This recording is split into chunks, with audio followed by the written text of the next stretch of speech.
ॐ भूर्भुवः स्वः तत्सवितुर्वरेण्यं भर्गो देवस्य धीमहि धियो यो नः प्रचोदयात्। ॐ चैतन्यं शाश्वतं शान्तं व्योमातीतं निरञ्जनं नादबिन्दुसमानीतं तस्मै श्रीगुरुवे नमः। तस्मै श्रीगुरुवे नमः। ॐ सद्गुरुचरणकमलेभ्यो नमः। वन्दे भगवतीं देवीं श्रीरामञ्च जगद्गुरुं पादपद्मे तयोः श्रित्वा प्रणमामि मुहुर्मुहुः। परम पूज्य गुरुदेव परम पूज्य माता जी के दिव्य संरक्षण में ऑनलाइन दैनिक स्वाध्याय के आज के कार्यक्रम में जुड़ने वाले सभी परिजन, आप सबका बहुत बहुत स्वागत, बहुत बहुत अभिनंदन है साथियों। आइए भावपूर्वक आज के सत्र का शुभारंभ करते हैं। जैसा कि हम सब लोग जानते हैं कि श्रीमद् भगवत गीता का स्वाध्याय हम सभी कर रहे हैं, जिसमें साधक संजीवनी टीका का अध्ययन चल रहा है। स्वामी राम सुखदास जी द्वारा लिखा हुआ पहला श्लोक, जिस पर हम सब लोगों ने चिंतन किया था। आज दूसरे श्लोक की चर्चा करेंगे। पहले श्लोक की चर्चा थोड़ा सा स्मरण करा देते हैं। धर्म क्षेत्रे कुरुक्षेत्रे समवेतायुयुत्सवः मामका पांडवाश्चैव किम कुर्वत संजय। ये श्लोक हम लोगों ने कल सुना था। धर्म क्षेत्र कहा गया है कुरुक्षेत्र। कुरुक्षेत्र का तात्पर्य है एक ऐसी भूमि जहाँ कुरु अ, राजा का आधिपत्य था, जहाँ देवताओं ने यज्ञ किया। इस नाते वो कुरुवंशियों की भूमि है और तीर्थ भी है। देवताओं के यज्ञ करने के कारण लोगों ने चिंतन करके युद्ध करना वहां निश्चित किया, जिससे कि तीर्थ में यदि प्राण छूटे सैनिकों के या किसी के भी, तो उनको सदगति की प्राप्ति हो। इसलिए वो धर्म क्षेत्र है, कुरुक्षेत्र है, जहां लोग युद्ध की भावना से एकत्रित हुए हैं। युद्ध की भावना से मुख्य रूप से तो एकत्रित केवल और केवल दुर्योधन ही था, पर शांति के हर संभव प्रयास जब असफल हो गए, तब माता कुंती की आज्ञा से युधिष्ठिर भी युद्ध के लिए वहां उपस्थित हुए हैं। माता कुंती ने युद्ध के लिए केवल दो ही कारण से आज्ञा दी है। एक तो द्रौपदी का चीर हरण, दूसरा भगवान कृष्ण का शांति दूत बनकर जाने पर अपमान। ये सब जो है बहुत ही मार्मिक विषय है। यहाँ हम लोगों ने ये भी देखा कि जब अंदर राग द्वेष का युद्ध चल रहा हो, तो बाहर महाभारत ही होता है। और जब अंदर जिज्ञासाएं हो, अंदर उत्सुकता हो, जानने की इच्छा हो, तो अंदर का युद्ध समाप्त होता है, शांति प्राप्त होती है और बाह्य जगत में विजय प्राप्त होती है। ये हम लोगों ने कल बहुत ध्यान पूर्वक सुना था।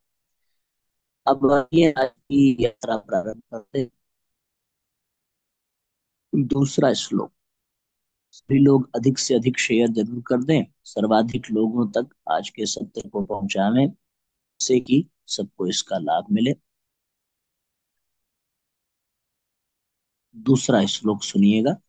दृष्ट्वा तु पांडवानीकं व्यूढ़ं दुर्योधनस्तदा आचार्यमुपसंज्ञ राजा वचनं ब्रवीत। तदा, पहले दृष्टवा का अर्थ देखकर, तू और, पांडवानीकम यानी पांडव की सेना को, व्यूढ़म उस वज्र व्यूह से खड़ी हुई, दुर्योधनस्तदा दुर्योधन, तदा यानी उस समय, आचार्य मुपसंज्ञ आचार्य द्रोणाचार्य के, उपसंज्ञ यानी पास जाकर, राजा ब्रवीत वचन बोला। इसका पूरा का पूरा भावार्थ क्या होगा कि पांडवों की सेना को देख करके, वज्र व्यूह से खड़ी हुई पांडवों की सेना को देखकर दुर्योधन ने द्रोणाचार्य के पास जाकर के ये वचन बोले हैं। अब उसकी व्याख्या सुनिए। तदा, जिस समय दोनों सेनाएं युद्ध के लिए खड़ी हुई थी, उस समय की बात संजय यहाँ तथा पद में कहते हैं। कारण कि धृतराष्ट्र का प्रश्न युद्ध की इच्छा वाले मेरे और पांडु के पुत्रों ने क्या किया, इस विषय को सुनने के लिए ही है। दृष्टवा पांडवानीकम व्यूढ़म, पांडवों की वज्रव्यूह से खड़ी सेना को देखने का तात्पर्य है कि पांडवों की सेना बड़ी ही सुचारू रूप से और एक ही भाव से खड़ी थी। अर्थात उनके सैनिकों में दो भाव नहीं थे, मतभेद नहीं थे। उनके पक्ष में धर्म और भगवान श्री कृष्ण थे, और जिसके पक्ष में धर्म और भगवान होते हैं उसका दूसरों पर बड़ा असर पड़ता है। इसलिए संख्या में कम होने पर भी पांडवों की सेना का तेज था और उसका दूसरों पर बड़ा असर पड़ता था। अतः पांडव सेना का दुर्योधन पर भी बड़ा असर पड़ा, जिससे वह द्रोणाचार्य के पास जाकर नीतियुक्त गंभीर वचन बोलता है। राजा दुर्योधन, दुर्योधन को राजा कहने का तात्पर्य है कि धृतराष्ट्र सबसे अधिक अपनापन दुर्योधन में ही था। परंपरा की दृष्टि से भी युवराज दुर्योधन ही था। राज्य के सब कार्यों की देखभाल दुर्योधन ही करता था। धृतराष्ट्र ने नाम मात्र के राजा थे। युद्ध होने में भी मुख्य हेतु दुर्योधन ही था। इन सभी कारणों से संजय ने दुर्योधन के लिए राजा शब्द का प्रयोग किया। आचार्य मुपसंगम्य, द्रोणाचार्य के पास जाने में मुख्यतः तीन कारण मालूम देते।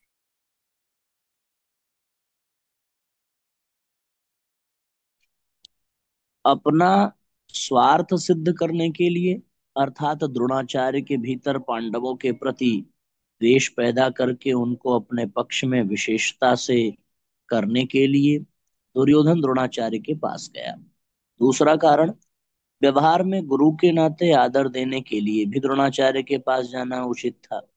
तीसरा, मुख्य व्यक्ति का सेना में यथास्थान खड़े रहना बहुत आवश्यक होता है, अन्यथा व्यवस्था बिगड़ जाती है।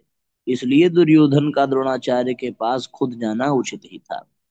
यहाँ शंका हो सकती है कि दुर्योधन तो पितामह भीष्म के पास जाना चाहिए, जो कि सेनापति थे, पर दुर्योधन गुरु द्रोणाचार्य के पास ही क्यों गया? इसका समाधान ये है कि द्रोण और भीष्म दोनों उभय पक्षपाती थे, अर्थात वे कौरव और पांडव दोनों का ही पक्ष रखते थे। उन दोनों में भी द्रोणाचार्य को ज्यादा राजी करना था, क्योंकि द्रोणाचार्य के साथ दुर्योधन का गुरु के नाते तो स्नेह था, पर कुटुंब के नाते स्नेह नहीं था। और अर्जुन पर द्रोणाचार्य की विशेष कृपा थी, अतः उनको राजी करने में के लिए दुर्योधन उनके पास जाना ही उचित था। व्यवहार में भी यह देखा जाता है कि जिसके साथ स्नेह नहीं है, उससे अपना स्वार्थ सिद्ध करने के लिए मनुष्य उसको ज्यादा आदर देकर राजी करता है।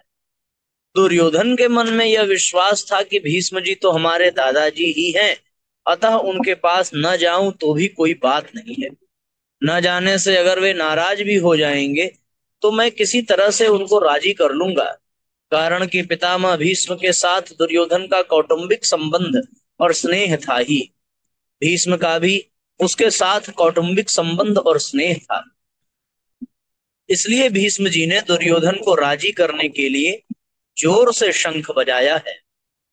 पहले अध्याय का 12वां श्लोक, वचनम ब्रवीत। यहाँ अब्रवीत कहना ही पर्याप्त था, क्योंकि अब्रवीत क्रिया के अंतर्गत ही वचनम आ जाता है, अर्थात दुर्योधन बोलेगा तो वचन ही बोलेगा। इसलिए यहाँ वचनम शब्द की आवश्यकता नहीं है। फिर भी वचनम शब्द देने का तात्पर्य है कि दुर्योधन नीतियुक्त गंभीर वचन बोलता है, जिस तरह द्रोणाचार्य के मन में पांडवों के प्रति द्वेष पैदा हो जाए और वे हमारे ही पक्ष में रहते हुए ठीक तरह से युद्ध करें, जिससे हमारी विजय हो जाए, हमारा स्वार्थ सिद्ध हो जाए। द्रोणाचार्य के पास जाकर दुर्योधन क्या वचन बोला, इसको आगे के श्लोक में बताते हैं। पश्यैताम पांडुपुत्राणाम आचार्य महतीम चमुम व्यूढ़ाम द्रुपद पुत्रेण तव शिष्येण धीमता। हे आचार्य, आपके बुद्धिमान शिष्य द्रुपद पुत्र धृष्टद्युम्न ने के द्वारा व्यवहार व्यूह रचना से खड़ी की हुई पांडवों की इस बड़ी भारी सेना को देखिए। व्याख्या। आचार्य द्रोण के लिए आचार्य संबोधन देने में दुर्योधन का यह भाव मालूम देता है कि आप हम सब के कौरवों और पांडवों के आचार्य हैं। शास्त्र विद्या सिखाने वाले होने से आप सबके गुरु हैं। इसलिए आपके मन में किसी का पक्ष या आग्रह नहीं होना चाहिए। तब शिष्येण धीमता, इन पदों का प्रयोग करने में दुर्योधन का भाव ये है कि आप इतने सरल हैं कि अपने मारने के लिए पैदा होने वाले धृष्टद्युम्न को भी आपने अस्त्र शस्त्र की विद्या सिखाई है। और वह आपका शिष्य धृष्टद्युम्न इतना बुद्धिमान है कि उसने आपको मारने के लिए अस्त्र की विद्या सीखी है। द्रुपद पुत्रेण, यह पद कहने का आशय है कि आपको मारने के उद्देश्य से द्रुपद ने याज और उपयाज नामक ब्राह्मणों से यज्ञ कराया, जिससे धृष्टद्युम्न पैदा हो। वहीं यह द्रुपद पुत्र धृष्टद्युम्न आपके सामने प्रतिपक्ष में सेनापति के रूप में खड़ा है। यद्यपि दुर्योधन यहाँ द्रुपद पुत्र के स्थान पर धृष्टद्युम्न भी कह सकता था, तथापि द्रोणाचार्य के साथ द्रुपद जो बैर रखता था, उस बैर भाव को याद दिलाने के लिए दुर्योधन यहाँ द्रुपद पुत्रेण शब्द का प्रयोग करता है कि अब वैर निकालने का अच्छा मौका है। पांडुपुत्राणाम एताम व्यूढ़ाम महती चमूम पश्य, द्रुपद पुत्र के द्वारा पांडवों की इस व्यूहाकार खड़ी हुई बड़ी भारी सेना को देखिए। तात्पर्य है कि जिन पांडवों पर आप स्नेह रखते हैं, आपके प्रतिपक्ष में खास आपको मारने वाले द्रुपद पुत्र को सेनापति बनाकर व्यूह अधिकार दिया है। अगर पांडव आपसे स्नेह रखते तो कम से कम आपको मारने वालों को तो अपनी सेना का मुख्य सेनापति नहीं बनाते, इतना अधिकार तो नहीं देते। परंतु सब कुछ जानते हुए भी उन्होंने उसी को सेनापति बनाया।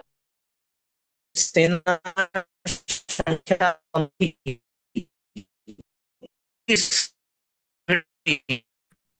सात श्रवण की, तथापि दुर्योधन पांडवों की सेना को बड़ी भारी बता रहा है। पांडवों की सेना को बड़ी भारी कहने में दो भाव मालूम देते हैं। पांडवों की सेना ऐसे ढंग से व्यूहाकार खड़ी हुई थी जिससे दुर्योधन को थोड़ी सेना भी बहुत बड़ी दिख रही थी, और पांडव सेना में सबके सब योद्धा एक मत थे। इस एकता के कारण पांडवों की थोड़ी सेना भी बल में उत्साह में बड़ी मालूम दे रही थी। ऐसी सेना को दिखाकर दुर्योधन द्रोणाचार्य से ये कहना चाहता है कि युद्ध करते समय आप इस सेना को सामान्य और छोटी न समझें। सेनापति है तो आपका शिष्य द्रुपद पुत्र ही, अतः उस पर विजय करना आपके लिए कौन सी बड़ी बात है।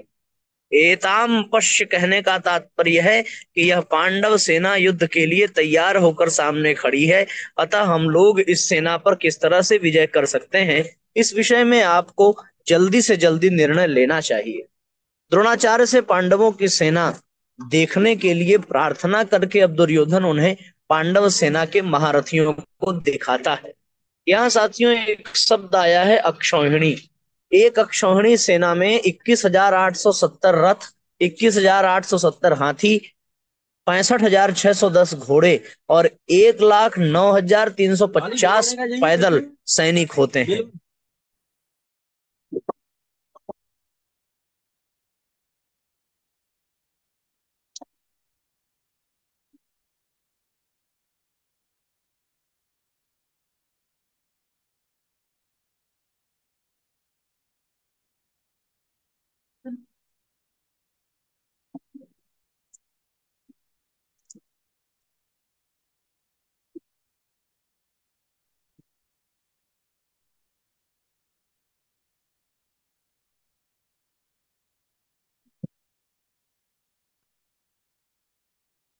अगला श्लोक है साथियों, अत्र शूरा महेश्वासा भीमार्जुन समायुधि युयुधानो विराटश्च द्रुपदश्च महारथः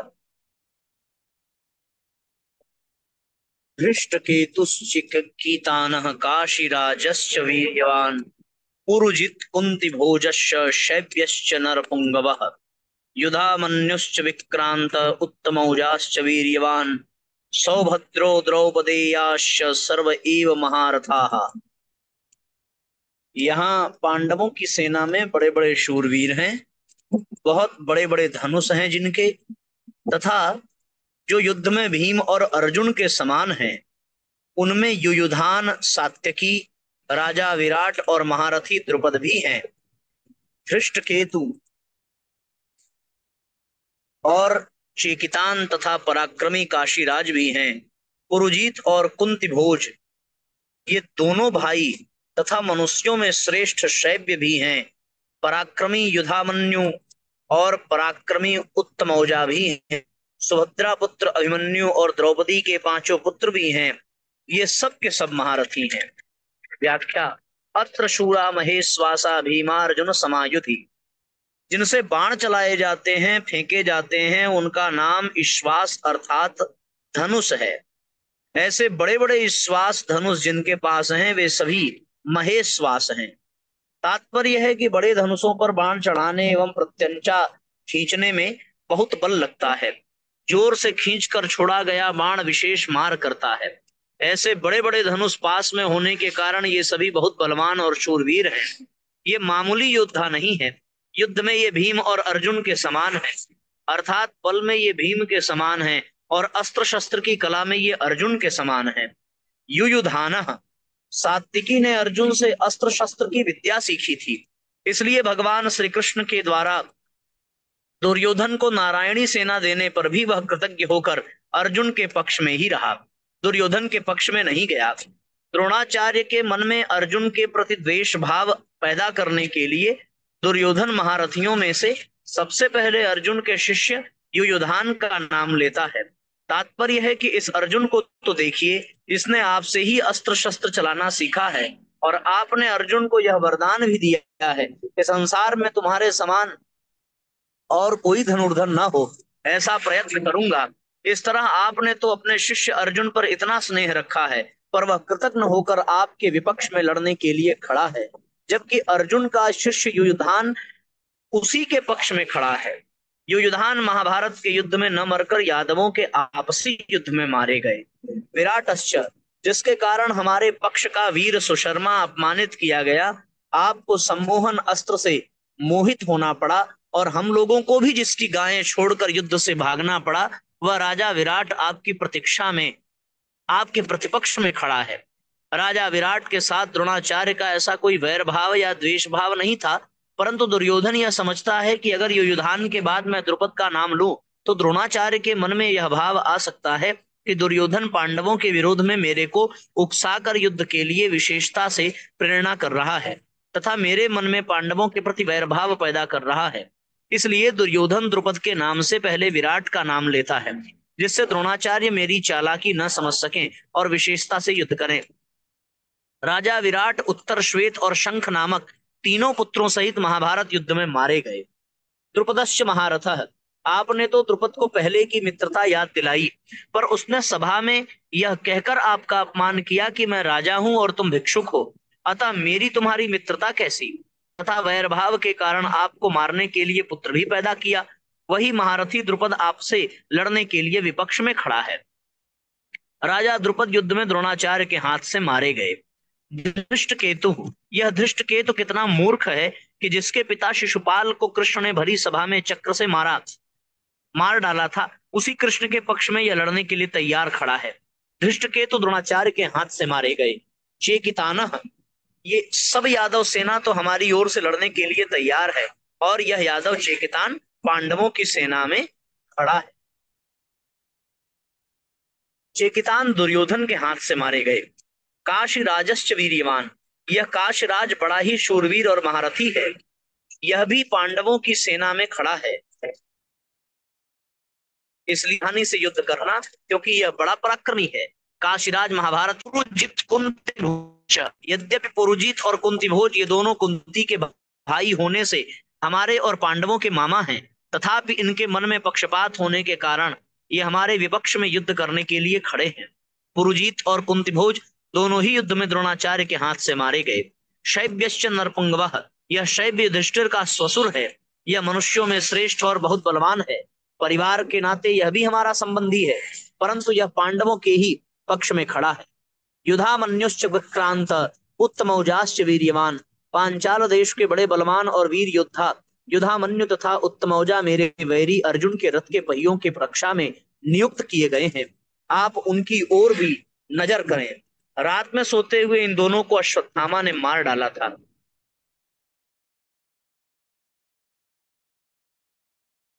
यह बहुत शूरवीर है। इसने गर्भ में ही चक्रव्यूह भेदन की विद्या सीखी है। अतः चक्रव्यूह रचना के समय आप इसका ख्याल रखें। युद्ध में दुशासन पुत्र के द्वारा अन्याय पूर्वक सिर पर गदा का प्रहार करने से अभिमन्यु मारे गए। द्रौपदेयाश्च, युधिष्ठिर, भीम, अर्जुन, नकुल और सहदेव, इन पांचों के द्वारा द्रौपदी के गर्भ से क्रमशः प्रतिविंध्य, सुत, सोम, श्रुतकर्मा, शतानीक और श्रुतसेन पैदा हुए हैं। इन पांचों को आप देख लीजिए। द्रौपदी ने भरी सभा में मेरी हंसी उड़ाकर मेरे हृदय को जलाया है।